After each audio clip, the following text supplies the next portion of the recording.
রাত পোহালে আগামীকাল ঈদের দিন সকালে বাঁচা মরার ম্যাচে নেপালের বিপক্ষে মাঠে নামতে যাচ্ছে বাংলাদেশ। আর এই ম্যাচে নেপালকে হারাতে একাদশে পরিবর্তন নিয়ে কঠিন দল সাজালো বাংলাদেশ। দর্শক, বিশ্বকাপে বাংলাদেশ ইতিমধ্যেই 3টি ম্যাচ খেলে ফেলেছে আর 3 ম্যাচ খেলে 2 জয় তুলে নিয়ে পয়েন্ট তালিকার দ্বিতীয় স্থানে রয়েছে, যেখানে সুপার 8-এ উঠতে হলে বাংলাদেশকে এর পরের ম্যাচ নেপালের বিপক্ষে জিততে হবে। হারলেও সমীকরণ মিলিয়ে সুপার 8-এ উঠতে পারবে বাংলাদেশ যদি নেদারল্যান্ড শ্রীলঙ্কার বিপক্ষে হেরে যায়। দর্শক, নেদারল্যান্ড ও শ্রীলঙ্কার ম্যাচটি পরে, বাংলাদেশের ম্যাচটি আগে।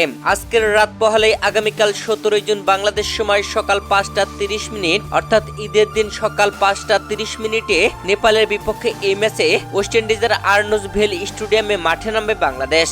দর্শক, এই ম্যাচে জিততে হবে বাংলাদেশকে সুপার 8-এ উঠতে হলে। এমন গুরুত্বপূর্ণ ম্যাচে বাংলাদেশ একাদশে আনলো পরিবর্তন, যেখানে এই ম্যাচে বোলিং বিভাগে পেসার শরীফুল ইসলামকে নেওয়া হবে। চলুন জেনে নেই নেপালকে হারাতে বাংলাদেশের একাদশে কে কে থাকতে চলেছেন।